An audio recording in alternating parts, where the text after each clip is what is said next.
Halo teman-teman, kami dari kelompok pengantar bisnis ingin mempresentasikan tentang lokasi perusahaan dan pengelolaan produksi. Yang terhormat, Bu Hesti Sabrina, SEMSI. Sebelumnya kelompok kami terdiri dengan saya sendiri, Rika Liana, saya Titi Artati, saya Sri Mariati, saya Jibel Lestari. Pengertian lokasi perusahaan. Lokasi perusahaan merupakan tempat di mana suatu perusahaan melakukan kegiatannya sehari-hari atau fisik. Contoh bentuk lokasi perusahaan adalah pabrik, tempat memproduksi suatu barang.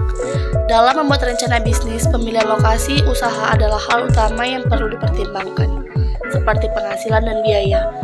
Lokasi perusahaan juga berhubungan dengan masalah efisiensi transportasi, sifat bahan baku, atau sifat produknya, dan kemudahan dalam mencapai konsumen.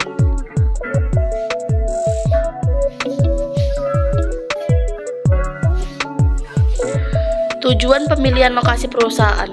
Penentuan dan pemilihan lokasi merupakan salah satu strategi yang perlu diperhatikan oleh perusahaan, baik lokasi pabrik, perusahaan manufaktur, ataupun lokasi usaha, perusahaan jasa atau retail, maupun lokasi perkantoran. Adapun tujuan dari penentuan lokasi suatu usaha adalah yang pertama, bagi industri untuk meminimumkan biaya, yang kedua, bagi retail dan profesional service untuk memaksimalisasi revenue. Yang ketiga, ada bagi lokasi gudang untuk memaksimumkan speed delivery dan biaya minimum. Jenis-jenis lokasi perusahaan. Terdapat 4 jenis-jenis lokasi perusahaan, yaitu yang pertama, letak perusahaan yang terdekat pada alam. Yang kedua, letak perusahaan berdasarkan sejarah. Yang ketiga, letak perusahaan yang ditentukan oleh sejarah. Yang keempat, letak perusahaan yang dipengaruhi oleh faktor-faktor ekonomi.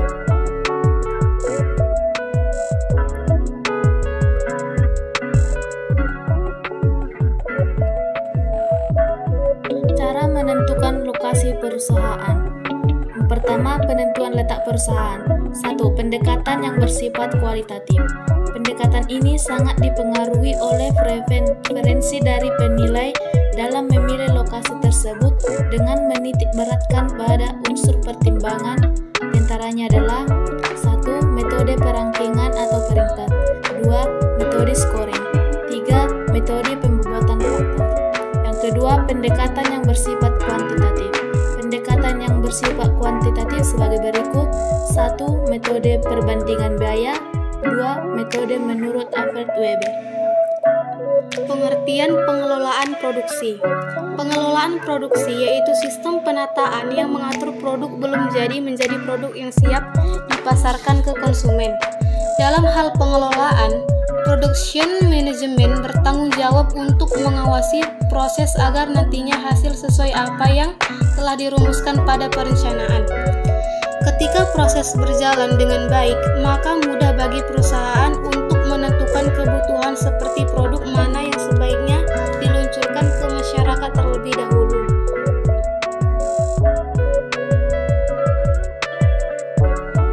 Tujuan pengelolaan produksi. Setiap proses pasti memiliki tujuan. Berikut ini adalah tujuan dari manajemen produksi yang antara lain: yang pertama, mengelola sumber daya manusia agar dapat; yang kedua, mengatur tenaga kerja agar sesuai dengan keahlian masing-masing; dan yang ketiga, mengelola alat produksi mulai dari pembelian hingga perawatan agar tidak terjadi kerusakan. Fungsi pengelolaan produksi. Adapun fungsi pengelolaan produksi yang termasuk di dalamnya yaitu: pertama, perencanaan sebelum melakukan produksi. Maka perlu perencanaan yang matang. Jika perencanaan dapat dilakukan dengan baik, hal tersebut akan membantu perusahaan dalam meminimalisir biaya produksi. Yang kedua, jasa pendukung fungsi. Yang kedua ini biasanya digunakan untuk menetapkan metode mana yang baik untuk produksi agar hasilnya sesuai dengan tujuan perusahaan. Ketiga, proses pengolahan. Dalam prosesnya biasanya memanfaatkan sumber daya secara efektif dan lebih efisien. Dan yang keempat, pengawasan agar tujuan perusahaan terencana dengan baik, maka dibutuhkan pengawasan. Tunggu belum?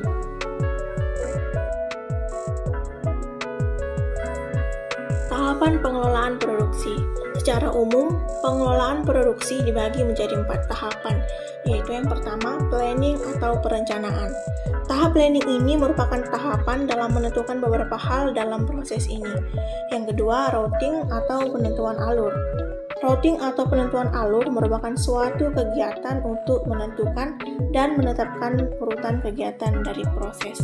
Yang ketiga, scheduling atau penjadwalan. Scheduling atau penjadwalan merupakan suatu kegiatan untuk menentukan dan menetapkan kapan produksi harus Anda lakukan setelah menetapkan alur. Dan yang keempat, dispatching atau perintah memulai produksi. Dispatching atau perintah untuk memulai produksi adalah suatu kegiatan untuk menentukan dan menetapkan suatu proses pemberian pemerintah untuk memulai produksi setelah jadwal produksi ditetapkan.